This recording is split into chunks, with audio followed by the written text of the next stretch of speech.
Hey folks, this is Eric from Cincinnati Typewriter, and my dog just happened to start barking. Shut up! Stop! Go away. I thought this problem was interesting enough to make note of it. I'm working on a Smith Corona clipper. It's a nice little machine. Silent Super. And see, I've already misplaced my glasses. This is stupid. I don't even know how I do it. See this guy here? It won't go down in a place. It does go down in a place, but then it pops right back up. And at first you think something like rust or dirt, but there's no rust on this thing, and there's very little dirt. So I thought maybe a bent rod or a rod that's kind of come out of place. And I looked through everything, and I can't find that either. But I did finally, and the key, no pun intended, is this when trying to figure this out. If I press this down, this goes down into place. If I just press it just barely, see, it goes down instead of up, which means that something, they've got these little levers, something is going into place and then a little bit too far, and that reverses the direction and makes it go up again. Because if you can't do it with these other ones, but and so when I started looking around, this is what I found.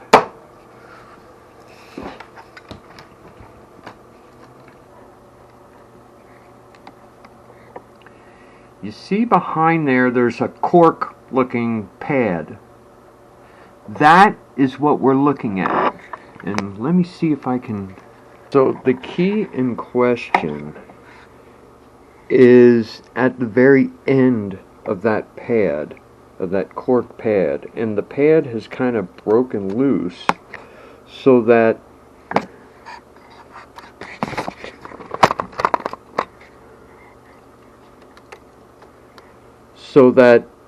the metal comes past it instead of being stopped by it.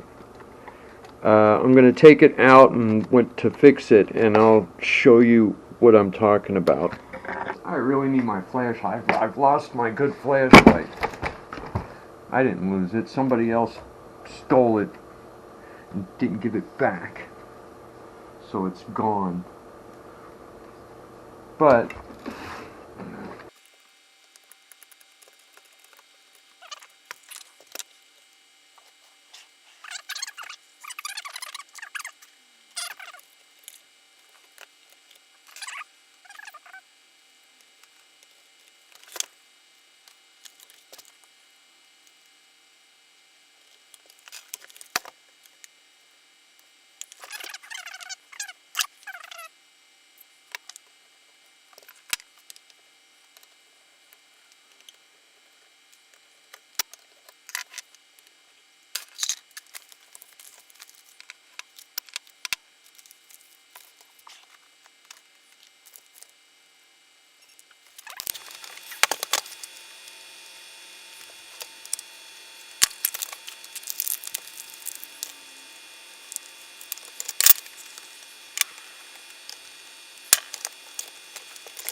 I am not seeing a good solution for this without just completely disassembling it, making it would be such an expensive, long project that it wouldn't be worth it to the customer.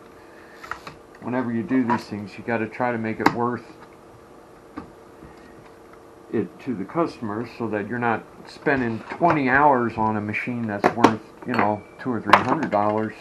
That wouldn't make any sense. So we've got to find a way to get that out without completely disassembling everything.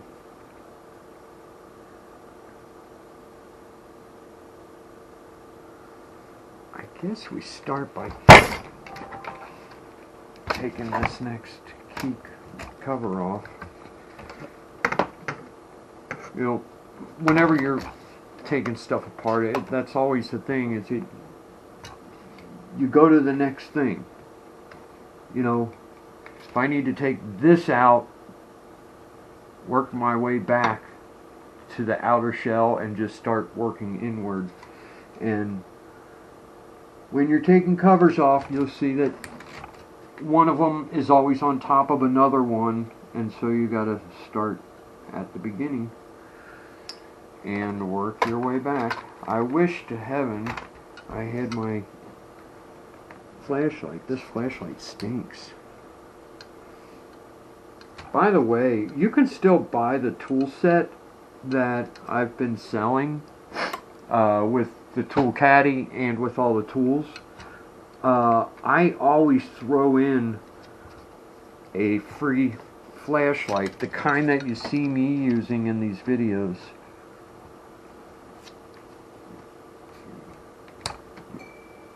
Not this kind, because this kind sucks, but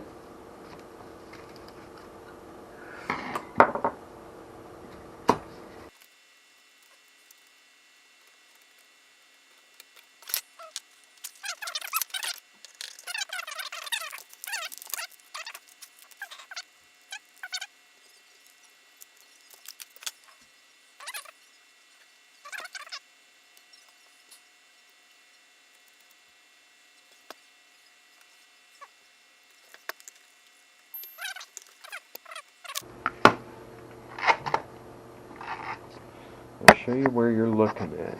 You're looking at right down in... You can't even see that, can you? Right down here where this spring hook is touching. You see how there's a cork padding there? And this key is right at the end so that it doesn't hit the cork padding. So I can either, if I could slip something in there to make it work and stick and not come out, that would be one way to do it. See if you can get a better angle at it from here.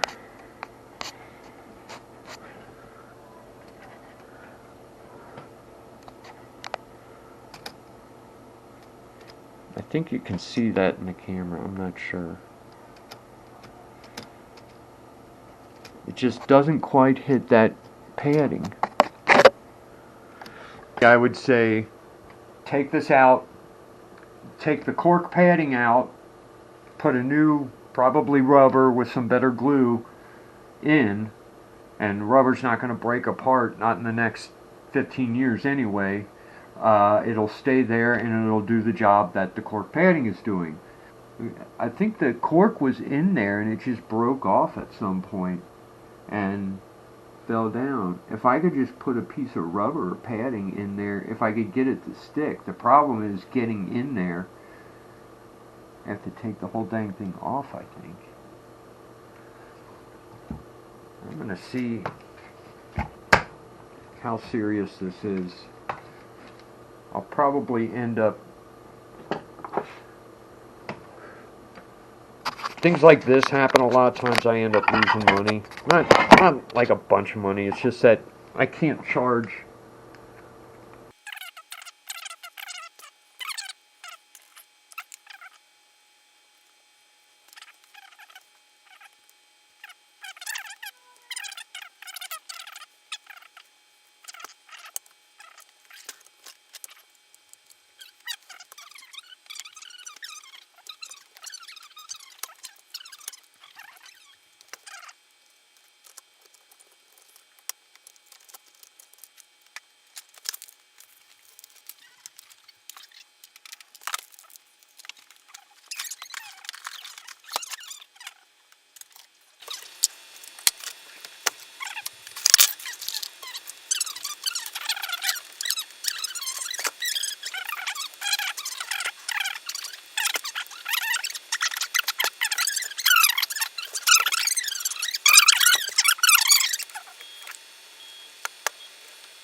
So this is not going to be incredibly easy, but it's not going to be incredibly hard either. Let's see if I can show you this. See these screws right here? The little bracket that has the cork on it should be able to slide out, and I can replace the cork and not have to take this entire thing apart.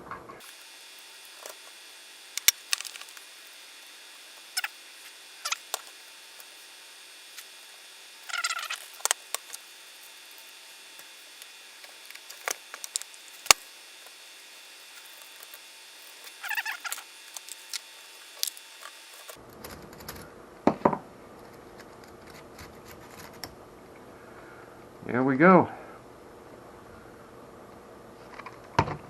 See, the cork broke off right here and caused all these problems. This cork is just a piece of padding. I'll use some kind of rubber instead,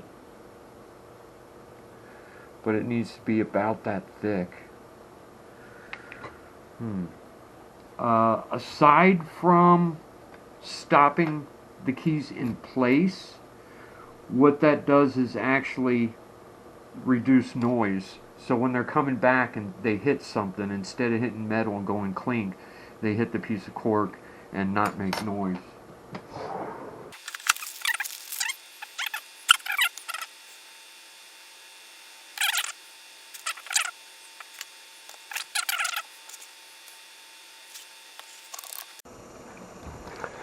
So what I'm going to do is I'm going to put a layer of glue in, and then a layer of thick paper, and after that dries I'm going to put my actual padding in. That should get us just to the right thickness, and it'll take the place of this entirely.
And you know, I was worried about having the same thickness as this cork, but I don't know why. I don't need to worry about that. If you ever have to do it, it doesn't have to be just as thick, because where we put it in is slotted, and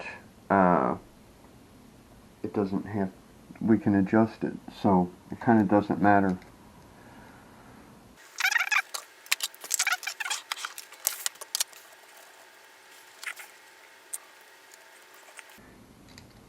This stupid thing, I still don't have my spring hook. I gotta stop and go find my spring hook. I can't imagine where it went. Okay, I found one of my spring hooks, but I'm still missing one. I don't understand. I don't ever let them leave this table. And out of all the tools, it's the one I use the most.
So, I didn't realize it, but I was out of hard drive disk yesterday when last you saw me working on this. After putting it back together, let's see if I can find some glasses.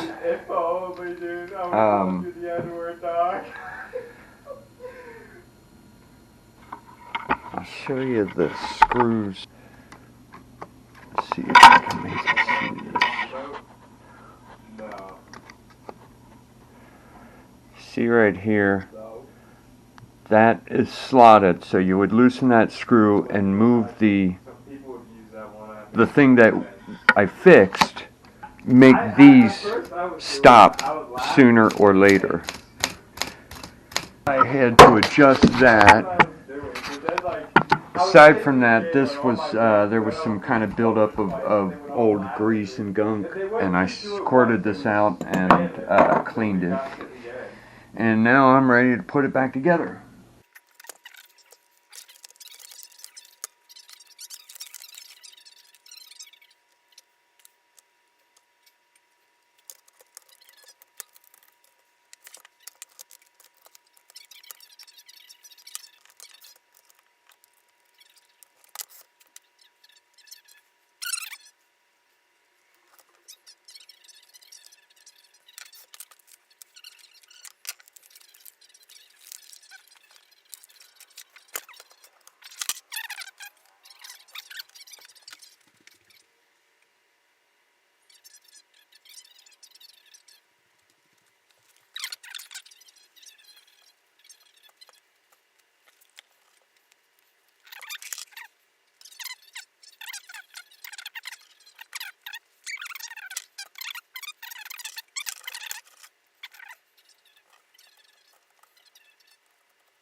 I'll tell you something about these Smith Corona covers. They don't shine the way other covers do when you rub them down with oil. I mean, like the Royal covers look really good. All of them really. The Underwoods look really good, but this specific Smith Corona model does not. The oil really doesn't do much for it.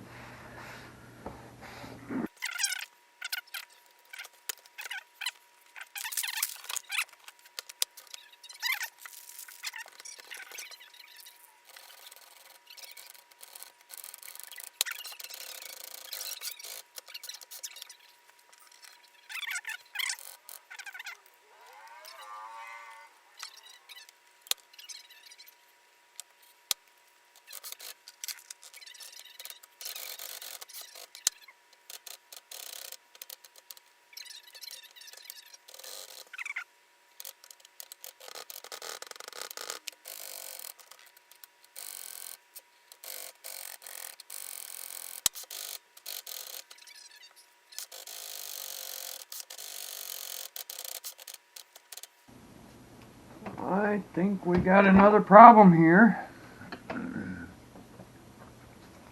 I think it has to do with the escapement.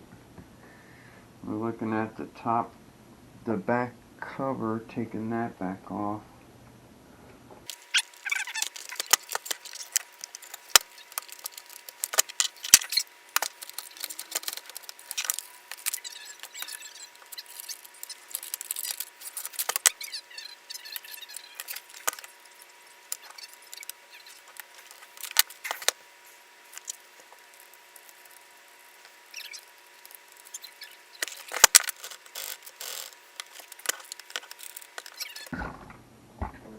So aside from the problem with this, I think it was this key was staying up, and I fixed that. But now that I'm testing it more thoroughly, I noticed that the carriage suddenly stops for no real reason.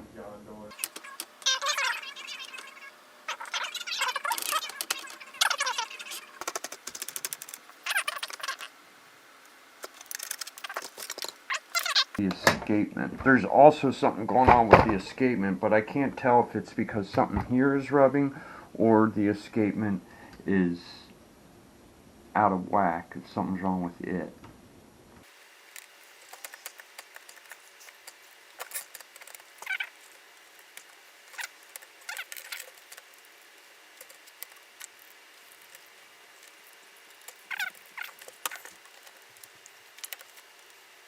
Alright, I've got it figured out.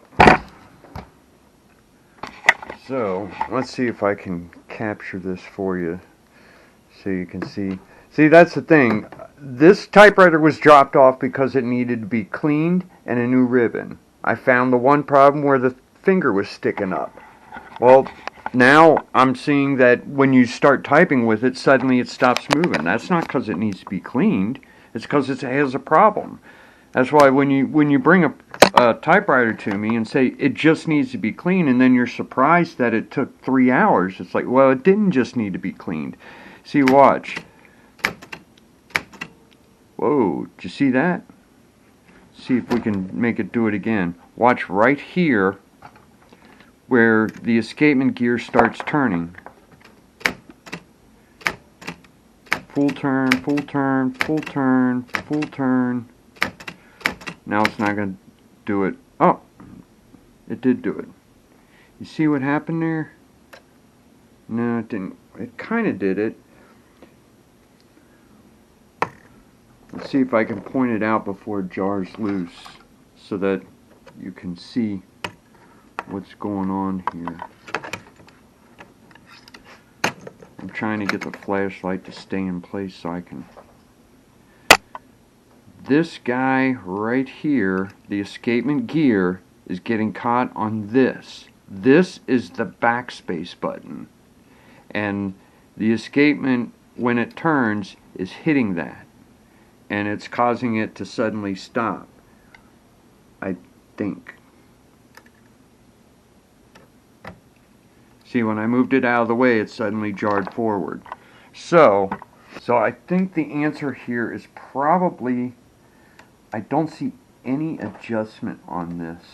I think our only choice here is to somehow cause the backspace puller to be more that way. And I think maybe I just have to kind of push it a little bit. You know, bend the metal a little bit. That's sometimes with these cheaper ones, that's all you can do. With the big desktop models, I mean, almost everything, and even with the older portable models, everything's adjustable. But on this one, this was stamped out of steel metal, sheet metal, and then slapped together. And things like this, there's no adjustment. You just gotta bend it into place. So I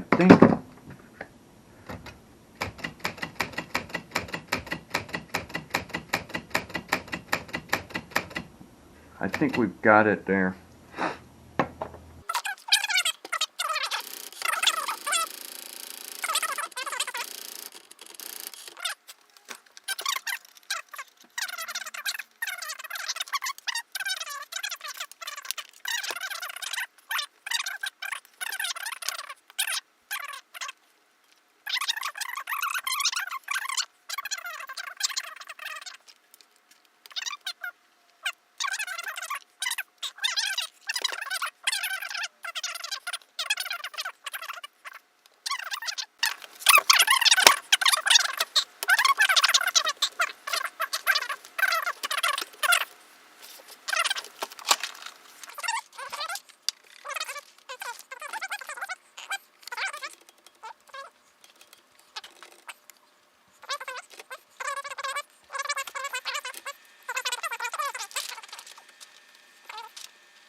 finally all cleaned up, ready to go.